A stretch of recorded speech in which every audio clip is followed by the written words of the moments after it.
ओम व्याम वेदव्यासाय नमः। ओम गुरुवे नमः। ओम सरस्वते नमः।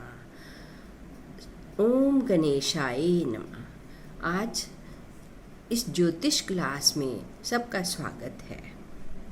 जो लोग ज्योतिष सीखने में इंटरेस्टेड हैं या ज्योतिष के बारे में जानकारी चाहते हैं, उन सबका स्वागत है इस क्लास में। सबसे पहले हम जानेंगे कि ज्योतिष क्या है। ज्योतिष एक साइंस है। ये जो साइंस है ये एस्ट्रोनॉमी, अध्यात्म, वेदास सबको मिला के ये साइंस बनी हुई है। ये हमारे पुराने ऋषियों ने बहुत तपस की है, उसके बाद उन्होंने हमारे लिए ये तैयार किया है ज्योतिष का सब्जेक्ट, ताकि हम लोग इसको पढ़ सकें, आने वाली पीढ़ियाँ पढ़ सकें और इससे हम अपने लक्ष्य को प्राप्त कर सकें। मनुष्य योनि में हमारा लक्ष्य क्या है, पहले तो हम ये समझेंगे।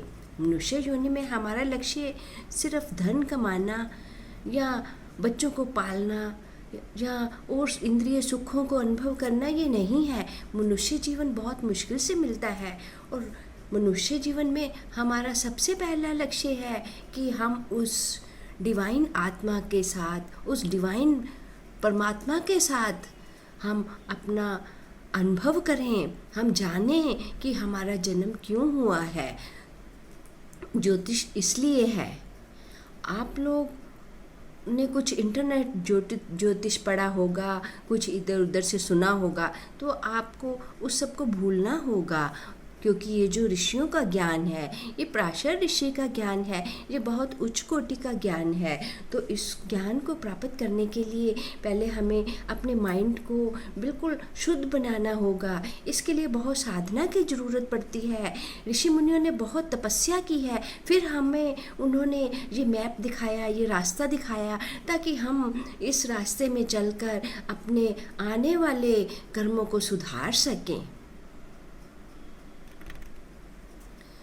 आपको आज के टाइम में पुराने वैसे एस्ट्रोलॉजर नहीं मिलेंगे जो दूर से आते हुए को ही देख के उनको मालूम हो जाता था ये व्यक्ति किस लिए आ रहा है। जो ऐसे ज्योतिषी हैं वो आपको कहीं दूर हिमालय में, कहीं दूर गुफाओं में बैठे हुए मिलेंगे। हाँ, हम भी उस स्टेज तक पहुंच सकते हैं। जैसा कि आप जानते हैं, जब इंसान मनुष्य पैदा होता है तो भगवान ने सबको सेम ही बुद्धि दी हुई है। कोई उसका विकास करता है, कोई उसका 10%, कोई 2%। जितना जितना हम बुद्धि का विकास करते हैं उतना उतना हम ऊंचा पहुंचते हैं। इसलिए आपने देखा होगा कि कुछ लोग बहुत कम पढ़ते हैं और कुछ लोग पढ़ते ही रहते हैं, इतना अनुभव प्राप्त कर लेते हैं पढ़ाई करके कि बहुत ऊंचा पहुंच जाते हैं, उनको बहुत ज्ञान मिल जाता है।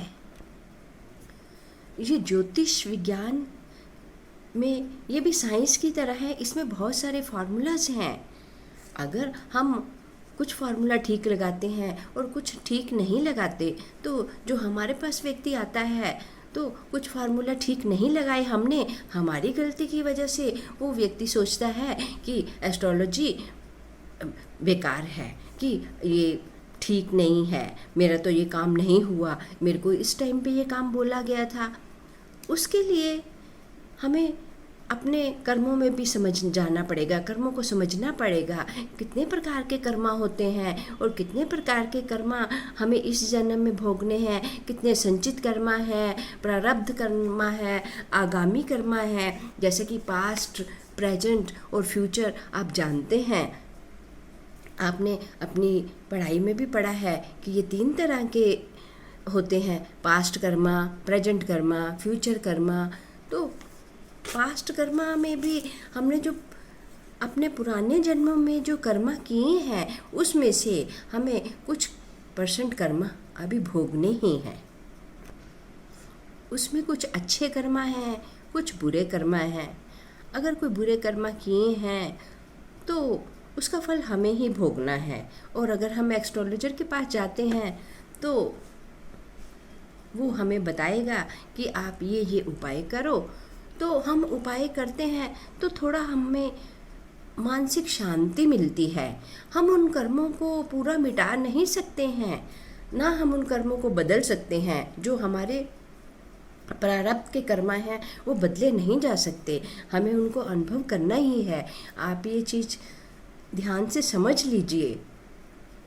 ज्योतिष आपके कर्मों को नहीं बदल सकता, ये आप में ही विल पावर होनी चाहिए कि आप अपने कर्मों को बदल सकते हैं। आप भक्ति करें, आप उन ऊंचाइयों को छुएं, तपस करें, ताकि आप उन ऊंचाइयों को छुएं कि आपको उन कर्मों से कुछ फ़र्क ही नहीं पड़े, कि आपको ये जान जाएं कि ये आपके पास्ट के कर्म हैं, आपको भोगने हैं। और फिर उससे क्या होगा, आप अपने जो प्रेजेंट के कर्म हैं वो आप अच्छे से ध्यान से करेंगे। अब आप में इतना चेंज आ गया कि आप अब प्रेजेंट के जो कर्म हैं बहुत ध्यान से कर रहे हैं, कोशिश करते हैं कोई गलती ना हो। फिर फ्यूचर में जो आपको कुछ पास्ट के कर्म भोगने पड़ेंगे, कुछ जो हमने अब प्रेजेंट में कर्म कर रहे हैं, उससे हमारा फ्यूचर बनता जाएगा। ये कर्मों की कहानी इस तरह से चलती रहेगी। कर्मों के भी आगे इनके भी कई कई प्रकार हैं, दृढ़ कर्म, अदृढ़ कर्म। जो दृढ़ कर्म होते हैं, जो हमने पास्ट लाइफ में किए हैं, उनको हम चेंज नहीं कर सकते। अदृढ़ कर्म हैं जो कि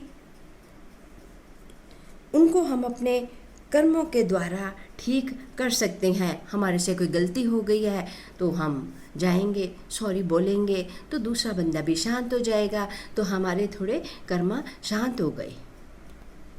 अब आपने देखा होगा वेदर फोरकास्टिंग भी होती है, तो उसमें भी साइंस लगाई जाती है, लेकिन कितनी बार ठीक निकलती है, कितनी बार ठीक नहीं निकलती। इसी तरह से सब साइंस में ऐसे है कि मेडिकल एस्ट्रोलॉजी, मतलब मेडिकल साइंस ले लो, कोई और भी साइंस लो, तो उसमें हम ये नहीं कह सकते कि हमें 100% रिजल्ट मिलेगा, क्योंकि हम मनुष्य योनि में हैं। तो मनुष्य योनि, और हम कोशिश कर रहे हैं कि ऋषियों की जो ज्ञान है उसको पढ़ें और कुछ प्राप्त करें, नॉलेज प्राप्त करें, और फिर हम जान सकें हमने पास्ट में क्या कर्म किए हैं जो हमें इस समय भोगना पड़ रहा है। तो इस तरह से हम ये ज्ञान प्राप्त करने के लिए ही ज्योतिष के मार्ग पर चलेंगे। ज्योतिष भौतिक वस्तुओं की प्राप्ति के लिए, धन संपत्ति आदि के लिए नहीं है, होता है। आज इस क्लास को हम यहीं विराम देते हैं। ओम नमः शिवाय।